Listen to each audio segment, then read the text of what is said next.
International Open Data Day.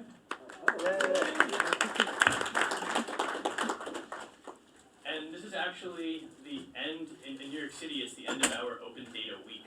How many people have been to an Open Data Week event before this one, by a show of hands? Great. And for those of you who haven't, how many of you have heard, everyone keeps their hand up, how many of you have heard of Open Data Week but haven't been to another event beyond this one? Almost everyone. So if you're not familiar with Open Data Week, this is the 4th time we've had this festival, and it celebrates the public data that's available about New York City.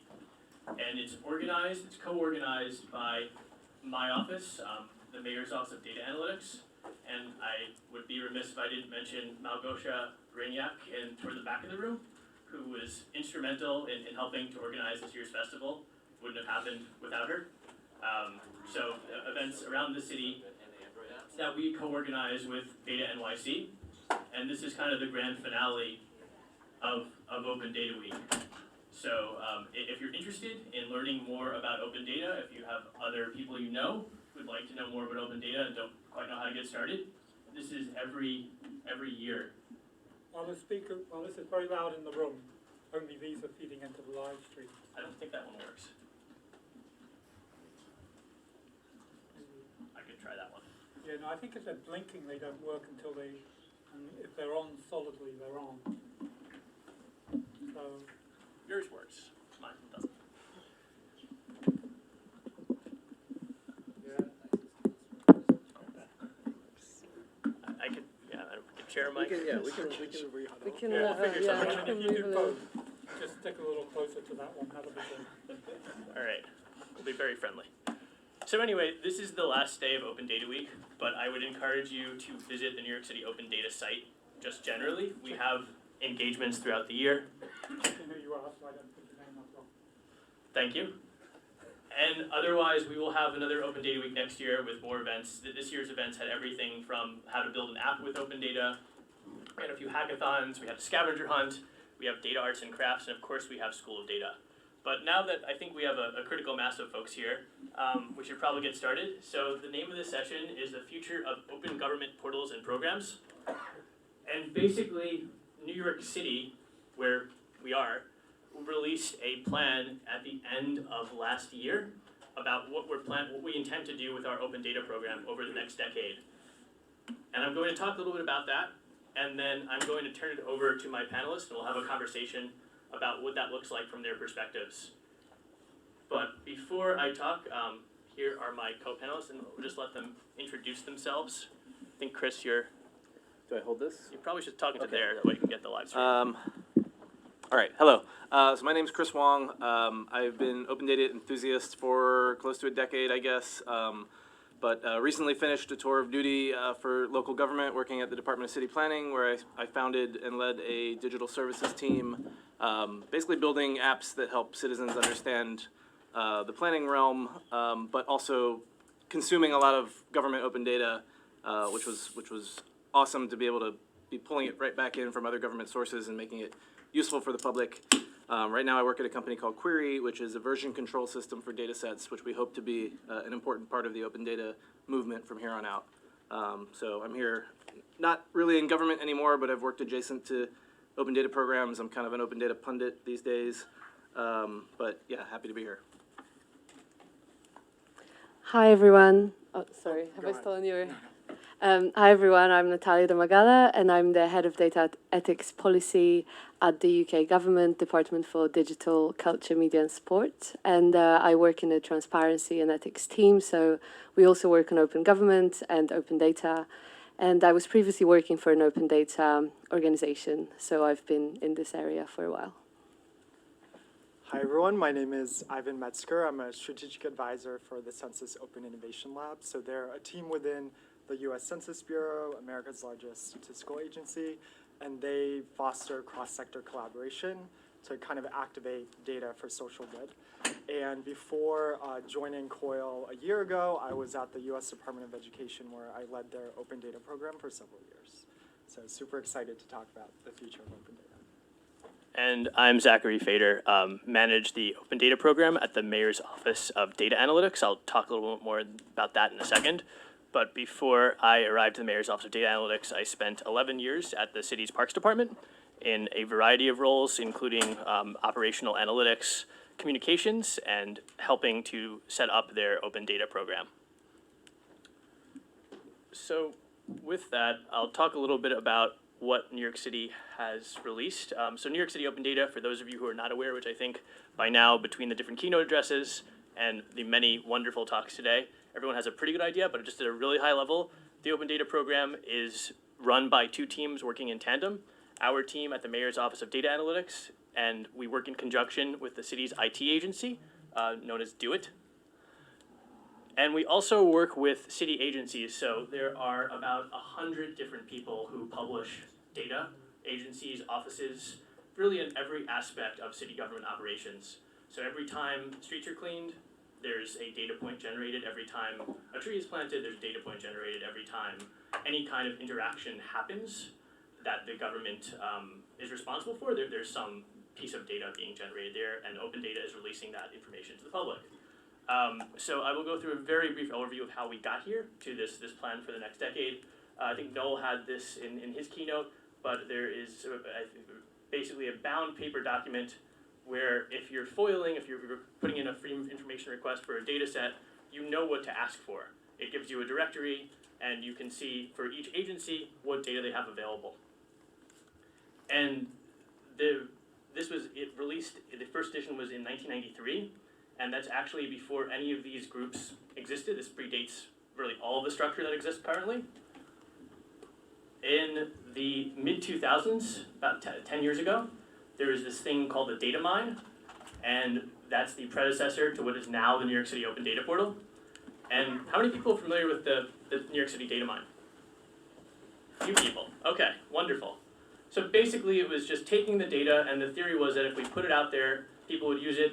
One of the main ideas that it would be used to drive economic development, and there would be companies built around it, which in many cases has been the case. And you can see the data is available. There's a raw data catalog featuring tabular data, and then there's spatial data. Little fun trivia, so this is actually a screenshot from the Wayback Machine, which if you're not familiar, shows you what websites are now offline, looks like at the time. And there are at least a couple of data sets from the data mine that are still on the internet, including a list of consumer electronics stores, including like Tower Records and J&R Music World.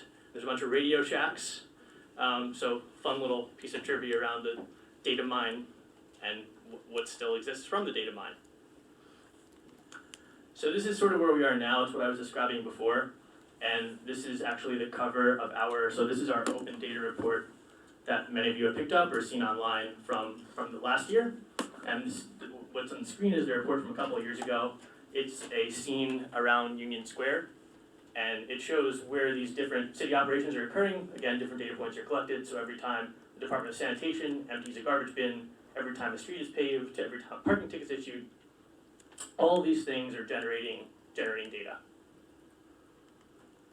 And after we've been doing this for 10 years, we had the data mine, we had documentation. We recently, before this plan was released, we decided to create a plan through a co-design process. So not just doing it ourselves, but taking the knowledge that came together around the city and working with people from outside the city, working with people from the civic tech community, working with advocates. And you could actually see, I'm sure, some familiar faces. I'm over there on the right. Chris is wearing a similar shirt in the foreground. Noel's kind of in the middle there. And you may see some other people who you know. And this was a 2-day workshop, and coming out of it, we had this plan. And excuse the orientation of the slides, but the 3 main areas that we ended up agreeing on is that we had to improve the user experience of open data, make it easier for everyone to request data, to find data, to understand it, and to use it. And also make open data where it's not just data about New York City or data from New York City, but data about New York. So you don't have to be an expert in the city's bureaucracy knowing which agency the data belongs to, or if it's city data, or federal data, or state data. If it's about New York City, maybe we could put it on New York City Open Data. The second main area was strengthening the city's capacity. So supporting city agencies supporting other publishers, make it easier to publish data, maintain data, have better standards for data, so that way all of the data that we're publishing is high quality. So these are things like improving the support for open data coordinators. This is what I was talking about before, where every city agency, every city office has a person who is responsible for their office's data and being an expert in it, making sure that it's published promptly, making sure that it's well documented. And then lastly, building communities. And I think Open Data Week, events like today, are a really great example of that. A lot of the work that Beta NYC does throughout the year is another really great example of that. Taking people who know about data and are very fluent in its use, and connecting with people who have questions and problems to solve, but may not have that same background. And the more of those connections we can make, the more New York City data can help everyone, because ultimately, we want New York City open data to be open data for everyone, not just for the people who have expertise in using it. And with that, I will turn it over to my fellow panelists. And I think that the first question that I would have, and I'd love to get your thoughts on, is we have this idea of open data, and this definition has changed over time. And back in 1993, this was probably the best we could do with open data. So it would give you a guide of where to FOIL. So you know what lawyer to send your request to, and they would give you a document back. And then back in 2009, we had this directory where you'd be able to download a file and get the information, but really not much else. And right now, we have a lot more documentation around data sets. There's a lot more access, but in your mind, what is open data? I'll start. So for us in the UK, the kind of very basic definition of open data is basically data which is licensed according to the Open Government License. That means that the data is free and it's available for commercial and non-commercial use. In a nutshell, you can basically do whatever you want with the data that we classify as Open Government License. And I think we distinguish two kinds of transparency. So we have this very reactive transparency, which is the freedom of information requests, which is what you were talking about with that paper, but a UK equivalent. And through our portal, which is data.gov.uk, we're trying to promote a more proactive transparency. So we don't want our citizens to ask for the data. We want the data to be there in a format that they can actually benefit from. Yeah, and I'll just add, I think we have a similar, employ a similar definition in the US. So open data is data that's easy to find, access, and use. And in terms of accessibility, that means it's machine readable. And we also, data is open when it can be licensed for and reused for any purpose by anyone. But I think what's evolving is kind of open data as an ideal and this destination that we want to, open data is open when its potential for solving problems is kind of unlocked. And that's kind of the conversation, that's how the conversation has changed, I think. I'll say open data, in addition to just being the data itself, is now becoming, it's now, there's a policy aspect of it too. There's a sort of delivery and program aspect to it, where, having data was one thing, cataloging it is another thing, making it accessible is another thing, building a community around it is another thing. And then I think the bits that are missing at this point are the sort of the feedback loop, which we've heard so many times of having it not just be, one side publishes, another side consumes, become part of it.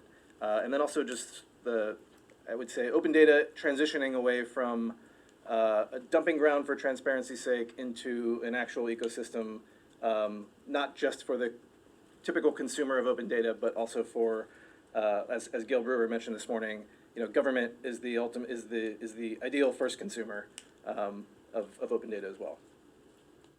So on the feedback loop subject, one of the things that we've started to do in New York City is create a gallery of uses of open data. So I think Natalia mentioned that the data is out there, anyone can use it for any purpose. One of the challenges that I think we all face, certainly within government, is we don't necessarily hear when someone uses open data because it is available intentionally without license, without restriction, without notification, without registration. So how do we then know if the data is good or if the data is bad, if it's suitable for what people are using it for? We know internally what we need, but we may not know what the public is making of that data.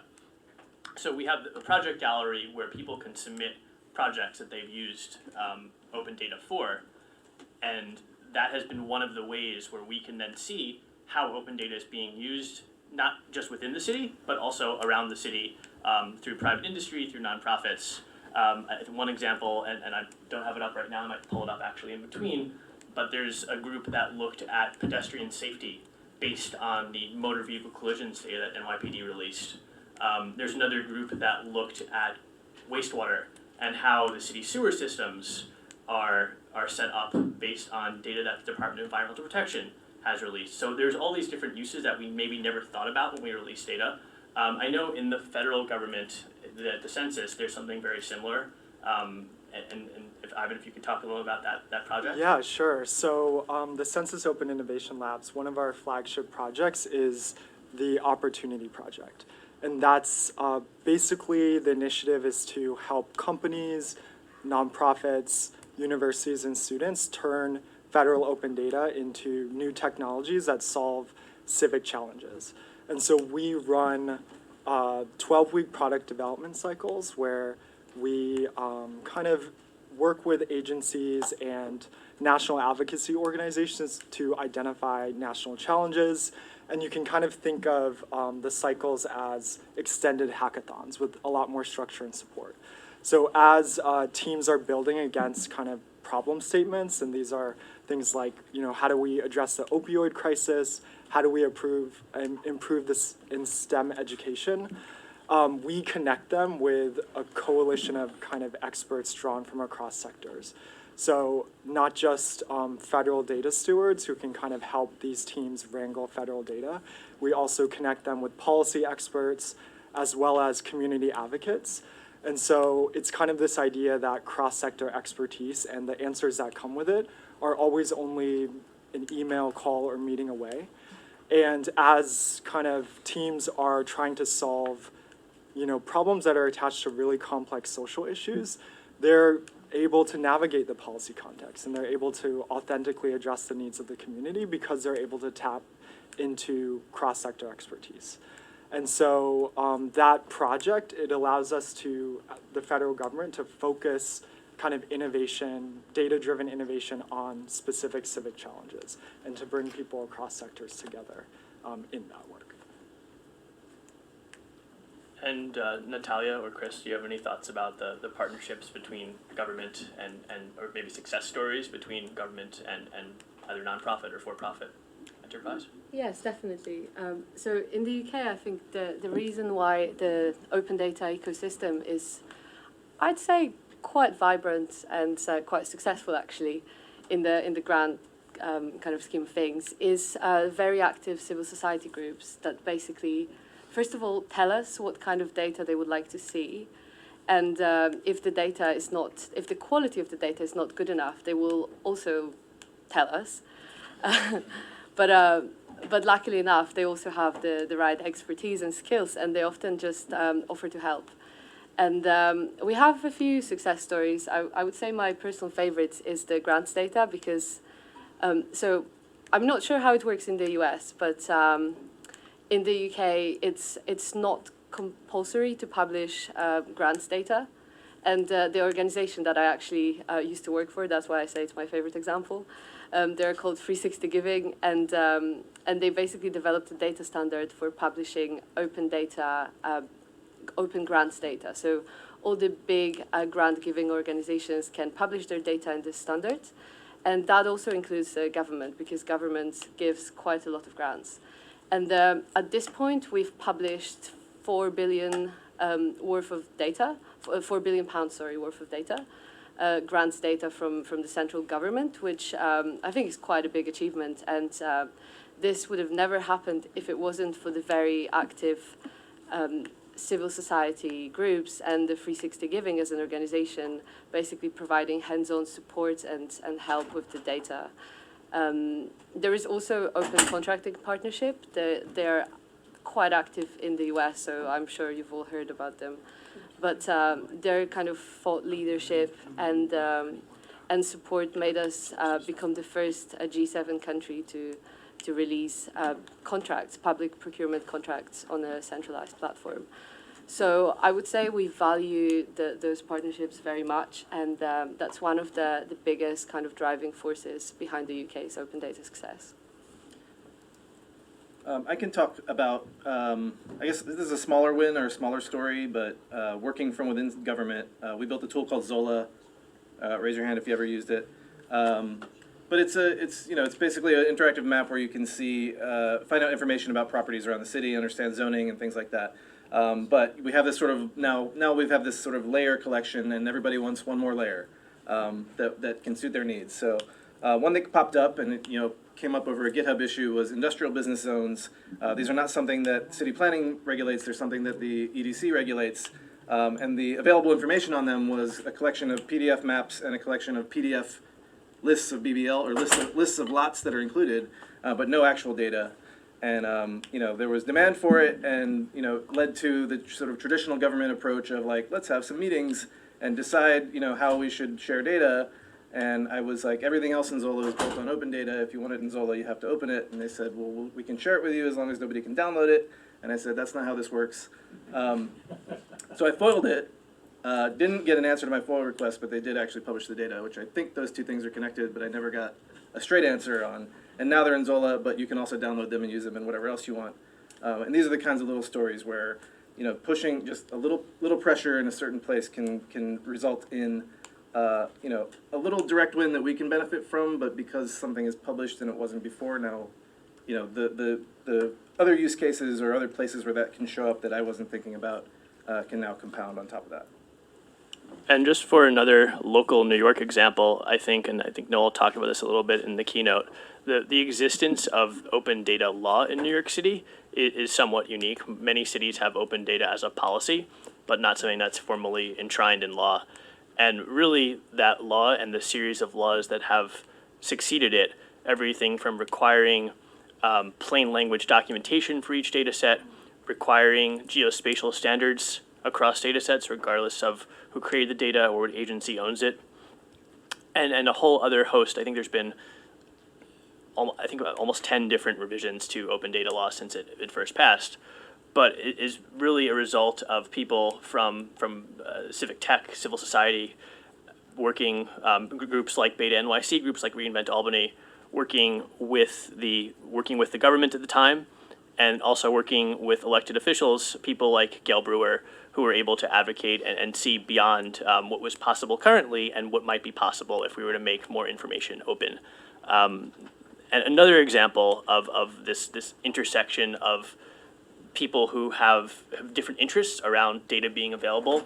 When I was at New York City Parks, and I can't take personal credit for this, but be very proud of the team that worked on this. We have the same way there's a census to count people, there was also a census to count trees. So every 10 years, the Parks Department counts all of the trees that are on city streets. And even though it's New York, we still have hundreds of thousands of trees that Parks cares for. And coming out of that in 2015, we had a hackathon. It was called the Trees Count Data Jam. And it was bringing together people who had deep expertise in tree care and what that might mean for city operations, and people who had deep knowledge of data and how to best use it. And by having those people in the same room, the experts on tree care and the experts on data, they were able to see things like how we can better sequester stormwater in tree pits, so that way you don't have to have the same amount of infrastructure that might exist otherwise, or look at the change of the forest canopy or the sidewalk tree canopy over time. And you can find some examples of that, again, on the New York City Open Data Project Gallery. But those are just a couple of things that have happened around these different partnerships within New York City. One of the things, though, that I wanted to talk a little more about, I think, Natalia, you mentioned about data quality and how there's always this question of what that means. So I guess how is the idea of data quality? I think we've all been involved with open data for some time. How has that shifted over time? And anyone wants to jump in here. So I think one kind of key difference is that, Ivan, you mentioned that according to your open data definition, it has to be machine readable. Let's put it this way, that's not necessarily the case in other places. And one of the challenges that we have is that on our open data platform, data.gov.uk, we have over 45,000 different data sets, but some of them are Word doc documents, some of them are PDFs, some of them are CSV.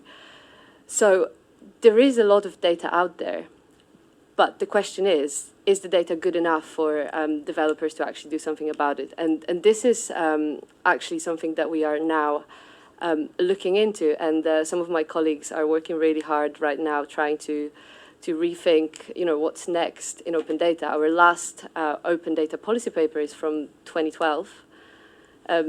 It's a good paper, but things have changed, and I think some of the questions that we're discussing here are absolutely instrumental for us as well. How do we make sure that the quality of the data is better, and what do we actually mean by good quality data?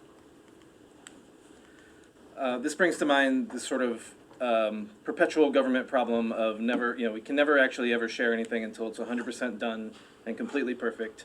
And you sort of introduce, I introduced many times, but people introduce this notion that the best way to actually get it to perfect faster is to have more eyeballs on it, and to be extremely vocal about, the potential for shortcomings, which is not something anyone in a position of authority in government is ever going to say. We don't have any shortcomings. Everything we're doing is A-okay.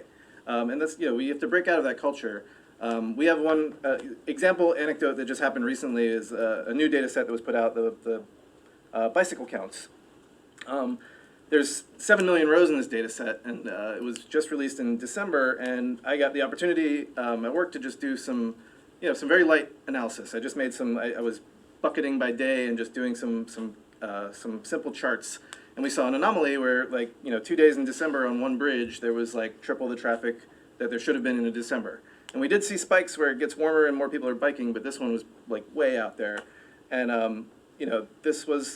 was like, this has got to be an error, but I annotated it. I said, I don't know what this is, but through the channels, through knowing Noli Dalgo and him hooking us up with the people who actually published that data at DOT, they said, yeah, actually thanks for pointing this out. We noticed that, and here's our guess about what caused it, and they're going to update that on the Open Data Portal. So it's this little, they're going to update that in the metadata. So it takes people using it. I'm looking at these 3 bridges for this small amount of time, and I get to see something that somebody who's maintaining a larger data set of many different observation locations just won't see, maybe just because they're not analyzing it, or their needs are different because they're in the business of producing and publishing quality data, not necessarily in analyzing it. It's just more eyeballs. Find this thing, and if we can make sure that those, the worst thing I could have done is said, oh, it looks weird, but I'm not going to tell anybody about it, and I'm not going to put it on Twitter. And then the next person that does it has the same problem. So now if we can solve it once, we can solve it once for everybody. But that requires being open and communicating a lot. I definitely want to give Ivan a chance to weigh in, but Yeah. before, just a quick thing to add to build on what Chris was saying, that one of the ways that I've seen open data be the most, have the most improvement is by city staff using that data. And sort of one of the untold stories of open data is how much it is used by city analysts, city data scientists, city geographers to do their jobs, because it is so easy. There's no restrictions on it. The same way that the public benefits from it, city staff do the same thing. And if you're going through an initial investigation, you don't have to worry about getting the data officially from another agency. It's just out there. And the more you're using something and the more eyes are on it, the better it gets. Right, and I would just add that, so within kind of government agencies, federal data stewards, or data stewards in general, just have a lot of anxiety about putting out data that they feel like people are gonna have a hard time using responsibly. And it's so essential, though, to get it out, because you can't solve data quality all at the same time. You need to start to triage. And so if the data's out there, you can see, which data sets are getting more attention, and what are, the high value data sets that I should prioritize kind of data quality improvement. And so it's really essential that it gets out there, or you're just going to be stuck. You're not sure where to go. I want to say on that note, I've always sort of gone back on this notion of, obviously there's very tightly controlled communication coming out of government agencies, but I've always found it deeply problematic that you can hide behind the excuse that people are going to misuse the data for not publishing it, but then, basically the better alternative to that, if you believe in the more eyeballs will make it better concept, is that you also can participate in the discussion of whether somebody's analysis is any good, which is not something a government agency would ever consider themselves participating in. But I'm I do think that that's actually part of the role, is that if you're going to put data out there, then yeah, you should call people out if they're making mistakes, and you should be a part of that conversation. It becomes a community thing.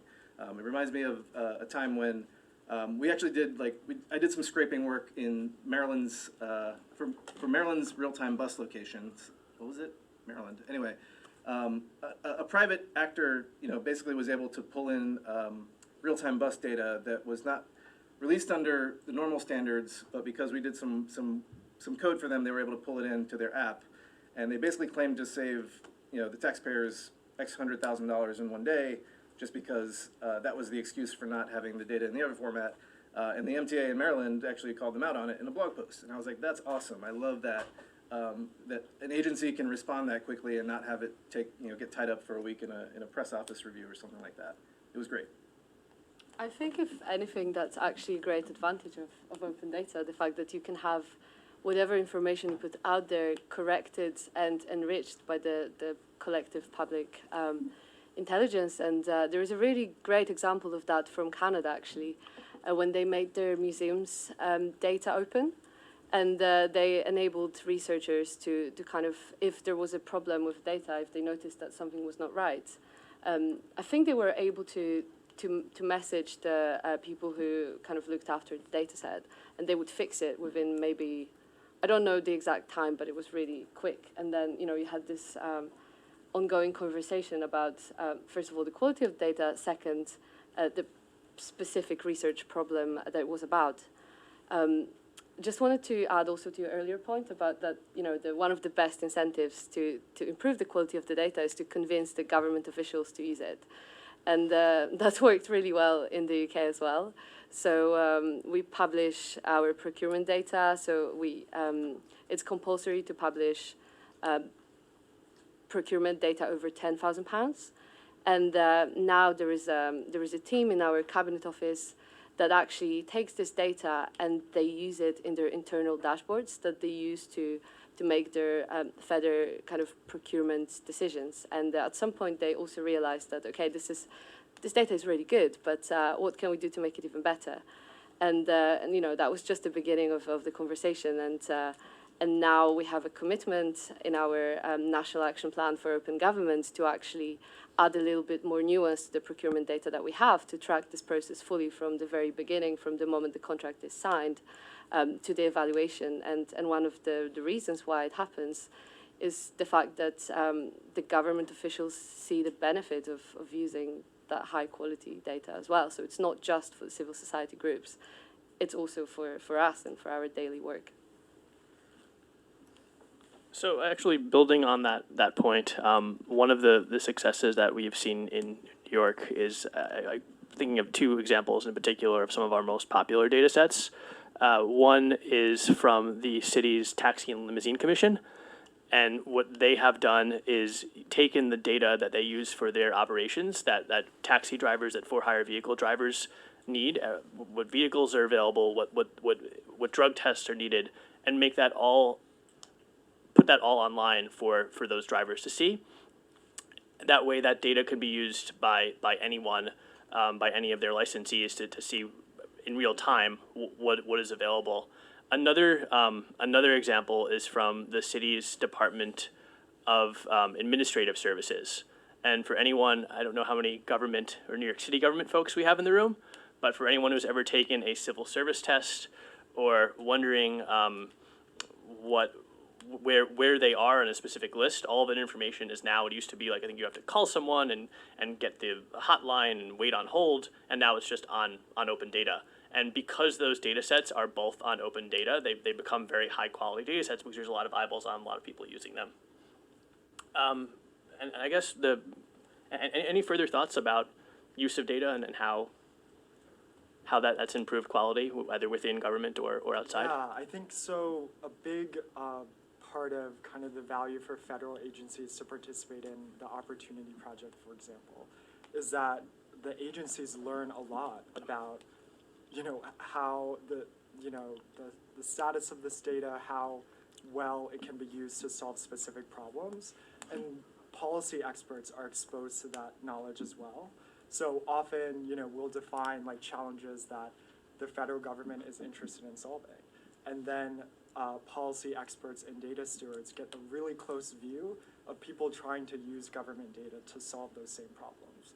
And that's going to kind of enhance their awareness of the tools that are available for government to kind of address these problems. And so that's a really interesting. I really like how you're bringing the policy experts into those conversations.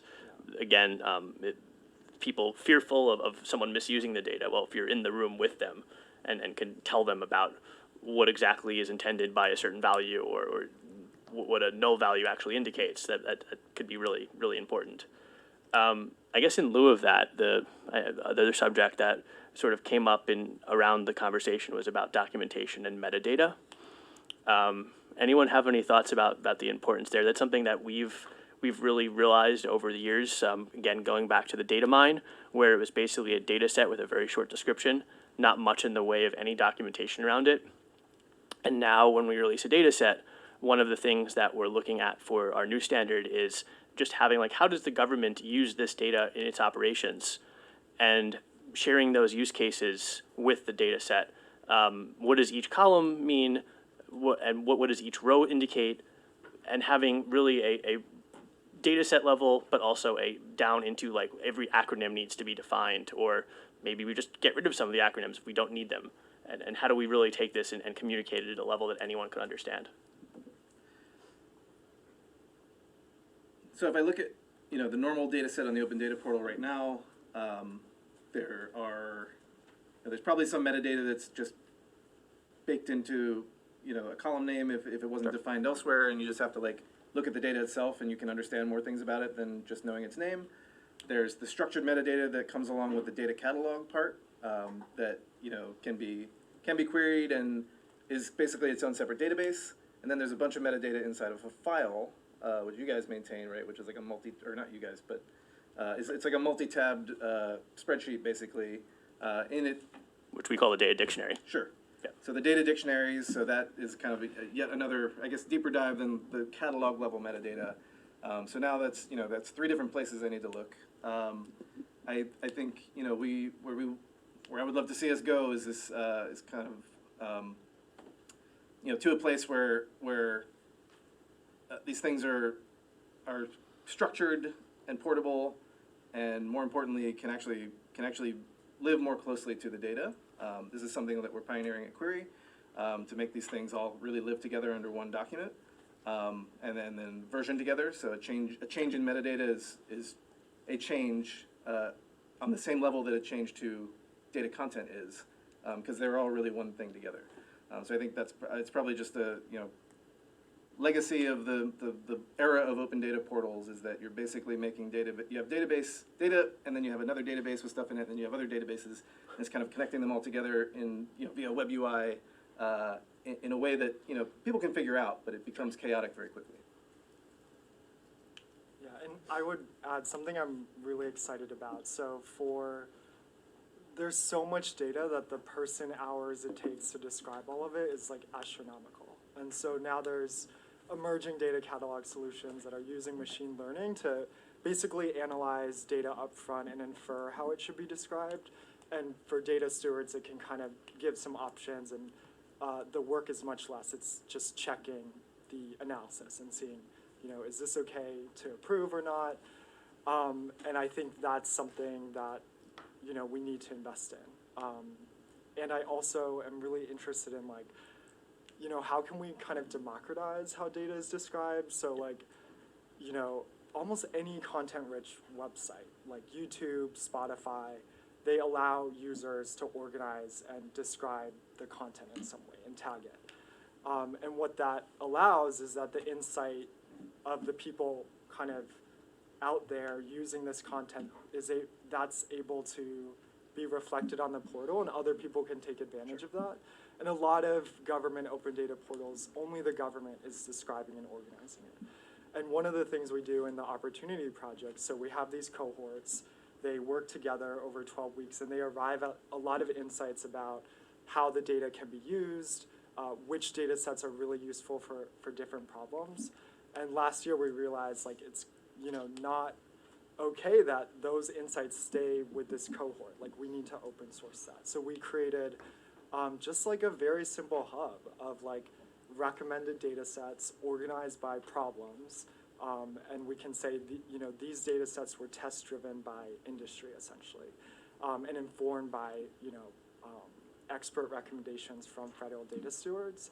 And that level of curation, I think we need to see more of. And a part of like unlocking that is allowing people to tag and create their own lists, just like you see on YouTube and Spotify.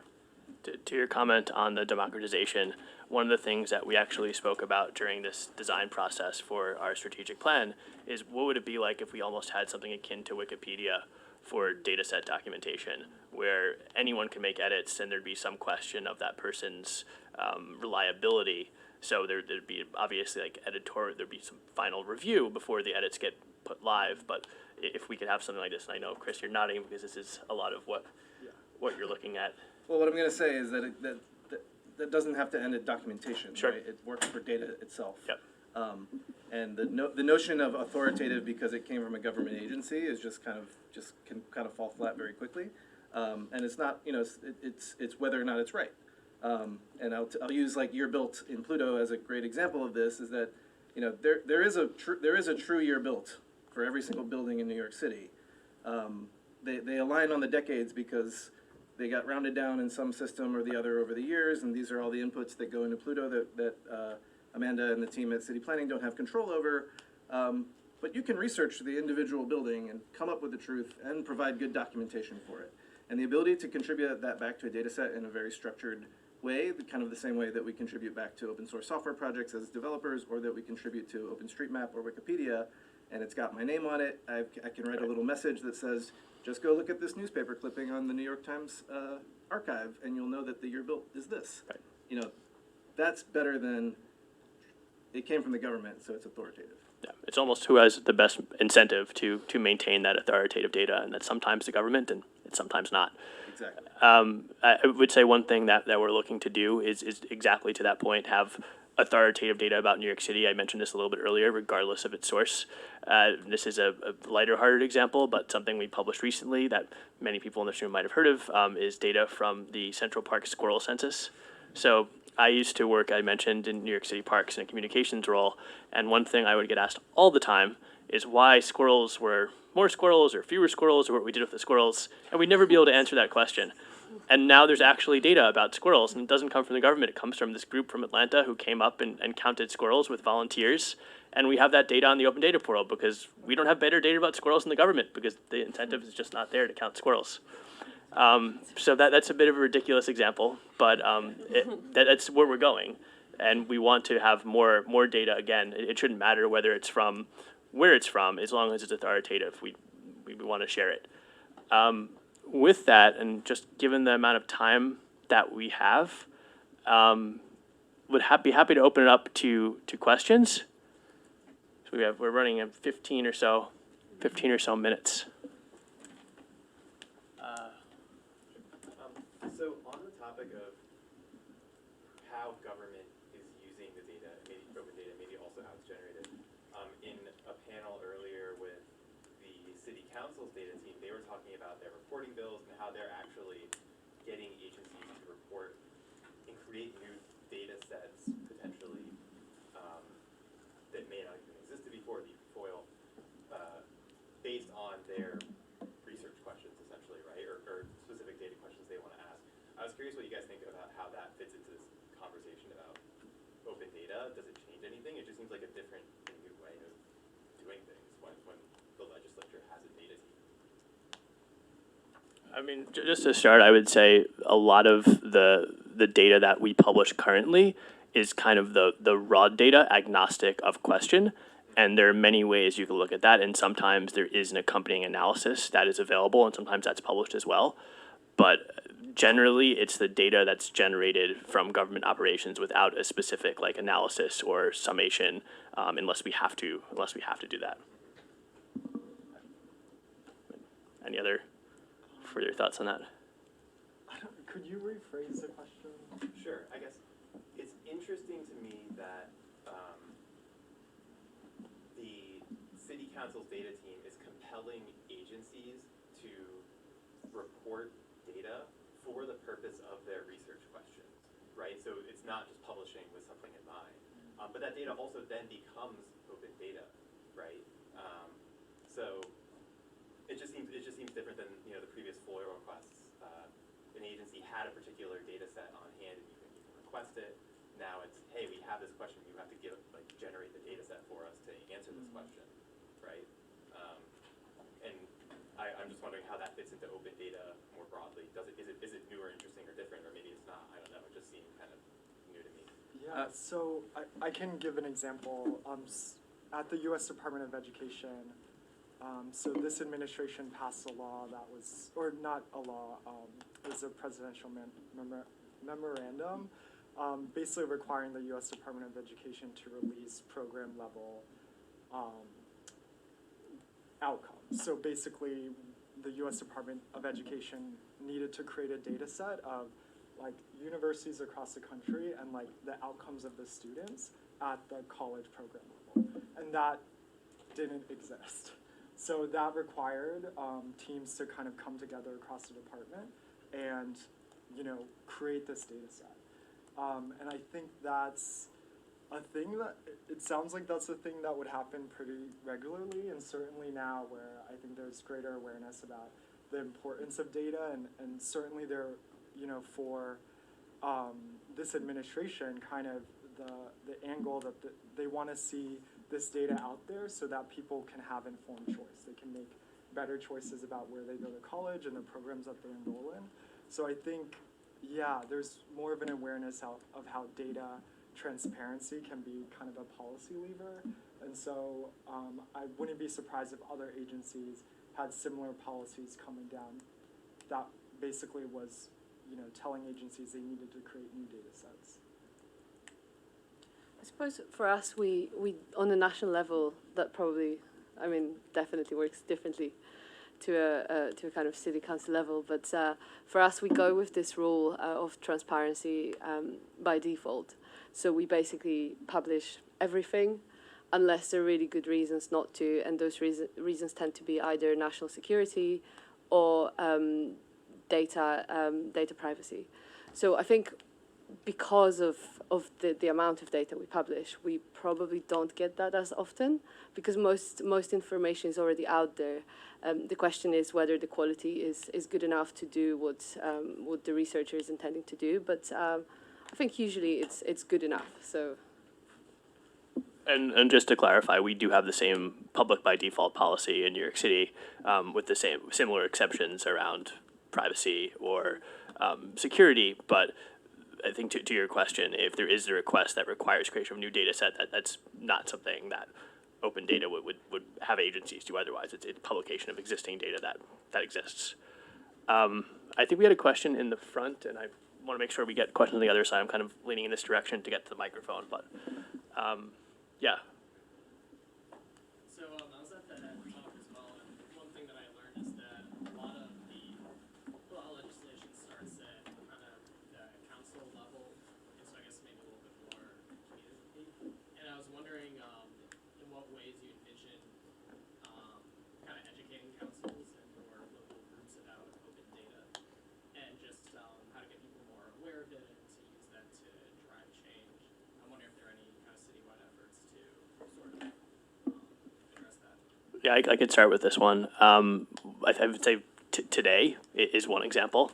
Not to be too reductive about it, but today and the entire Open Data Week is an effort on part of our office, on the part of Beta NYC, to have more people in the city learn about data. But really, there are programs that go year round. So the last few weeks, next few weeks, there's a program I just went through a session about with the Department of Education in collaboration with Beta NYC. It's called Hack League, and it's about computer science and bringing that to students in the city's public schools. We also work with community groups around the city, and working with Beta NYC again is a partner with that as well.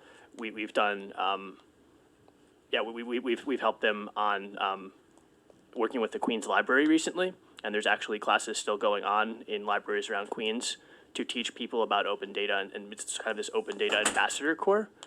And people go around at local libraries, and they could learn the basics of open data, even if you haven't ever used a data set before or don't consider yourself somebody who's particularly fluent. You can start with the very root level pieces. And that's something we're continuing, like how do we take this information and make it available to more people is one of the key tenets of all of the work that we're doing around this next decade. I can probably relate to that as well. So for us, the kind of lack of skills is one of the biggest challenges when it comes to the use of data within the government and the use of open data overall. Because most people, I mean, the average person on the street probably doesn't realize how, why we have an open data portal. And some of the ways for us is to partner up with our civil society organizations that then run different challenges, different data visualization competitions, basically to show that this data is means to an end, and the end is knowing where your public money is spent, for example. And when it comes to the data skills within the government, we have Government Digital Service, which is our technical department. They run this academy which aims to educate public servants and give them a basic data knowledge, which also includes open data awareness.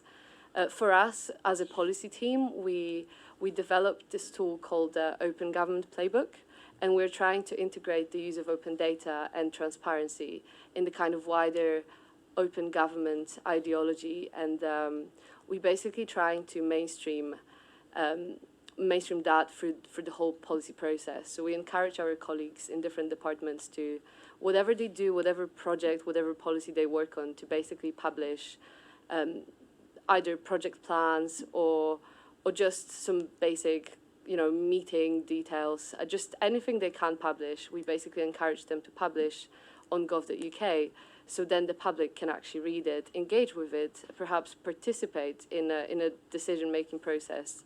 And then if anything goes wrong, that there is enough information available online for the public to hold us accountable. And I think this is one of the kind of, as a policy team, we're basically trying to make this a normal process that everyone should consider this use of data. We have a question up in the back, and anyone had their hand raised on this side? Okay, let's go to the back and then over here and then. Yeah, so I think there's a lot of work still to be done with open data itself, but I actually wanted to talk about kind of what comes after. So currently we have this kind of model where there's closed data and open data. It's a very binary provisioning system, right? It's either all open or completely closed. And there's a lot of things that are really high value that could really have impactful change, either by creating new economic opportunities or helping with like social impact organizations. That remains closed because it has to be, right? It's sensitive information, it's private information, it's personally identifiable information. I'm curious kind of what comes after, like, if we solve all the problems with open data. And I know there's a lot of conversation from like September Berners-Lee and the Open Data Institute about things like data trusts and data unions and like organizations that could potentially mediate between government and industry and everybody else for access to data and specific circumstances. And I'm kind of curious to hear what your guys' thoughts are on how do we make this more granular between just completely closed and completely open, and have kind of a more considered access maybe for people who can demonstrate that they're using data for good purposes, to get access to more granular. I'm just curious again. I mean, I don't know if I have like a direct direct way to address that, but I do know that like the existence of the data set and how the government is using it and the algorithms, the algorithms that are run on top of it, need to be transparent, even if we can't publish the raw data. And I think we've already started, we've started making those, there's already initiatives in place for those things to happen. But yeah, it would be, I do think, yeah, we need some other way of granting access to, in a trustworthy way and in a way that we can control and see who has access when to sensitive information if there's a justified purpose for it. I've always heard the anecdote from from Estonia that like you get to know who when police look at your records, sort of thing. Which I don't know how they built that or how it even works, but like that sounds like kind of what you're talking about. Yeah, and I would just add, so the federal government is like exploring a commons, like right now for researchers to request like access to data, agencies have different processes and they're exploring how to develop a common process. And I know the US Census Bureau is, trying to leverage really cutting edge technology so people can actually analyze like simulated data so that it doesn't kind of compromise privacy. And so that's really compelling. And I think you're right that it's essential to improve access to that data, especially to kind of promote and generate rigorous social science evidence on which policy can be based. Like we can't base policy on descriptives. And so that's really essential. Yeah, and it's part of the Foundations for Evidence-Based Policymaking Act. And just two quick things to add. I know we're almost out of time. One is that we are required to release what is essentially real-level data wherever we can, and if not, to either anonymize or de-identify or aggregate it to whatever level. And really the underlying drive is, or at least it should be, to maximize utility of the data while still protecting people's privacy. And certainly I think as technology advances, I think to what Ivan was talking about, we'll be able to do more and more of that and release closer to granular real level data. Question? Other side of the room. My question does comes up against that one in a similar fashion, but what I'm curious about is if the fact of the openness of the data if you've ever found in the work that it has an opportunity to backfire in the way that it perhaps causes the data to no longer be collected or even perverted when it's not particularly in the interest of the people collecting it. In other words, within New York City there are agencies, there are metrics for success and failure, and there's a lot of data being collected that could reflect poorly on Sure. the people in the agency. I want to generalize that as a question, and I've seen an example of it, so I just want to generalize to know if you've ever run into that much, and if so, what is it, what's the thought, what are the thoughts? I don't know there are solutions, what are the thoughts on that?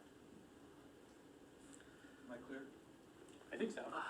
This isn't really like reflects poorly on the agency, but I think a classic example of this is the taxi data, where somebody realized, like they tried to anonymize it so you couldn't look up a specific taxi on its medallion number, and they did it in a way that was actually reversible.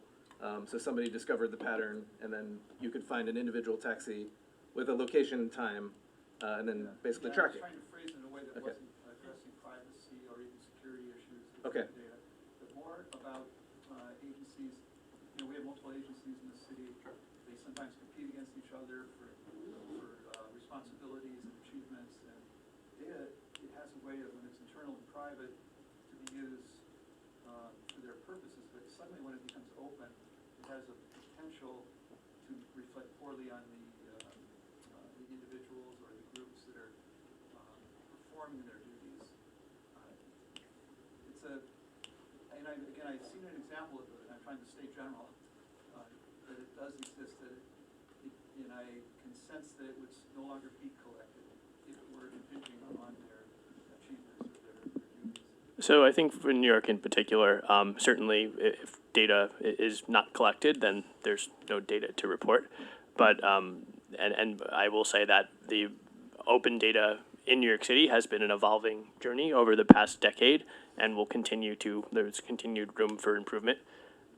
One of the things, getting back to the laws that we have around open data, is that if it is collected in any way and doesn't meet an obvious reason for not publishing it, for redaction, it is just required to be published, and that's sort of the end of the argument.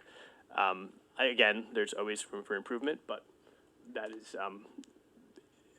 we're fortunate to have that as a backstop. So it's not an issue that you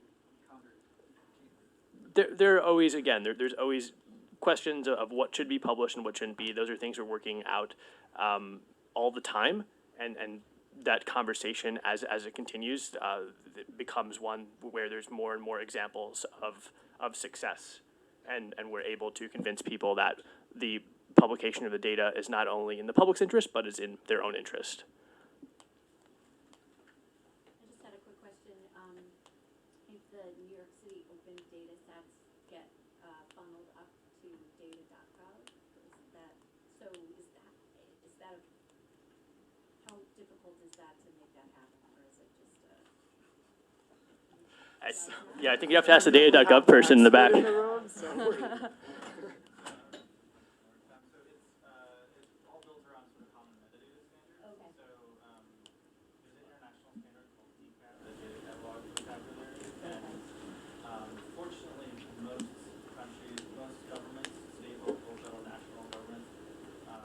More or less following that metadata standard, or the platforms they're using are able to adhere to it.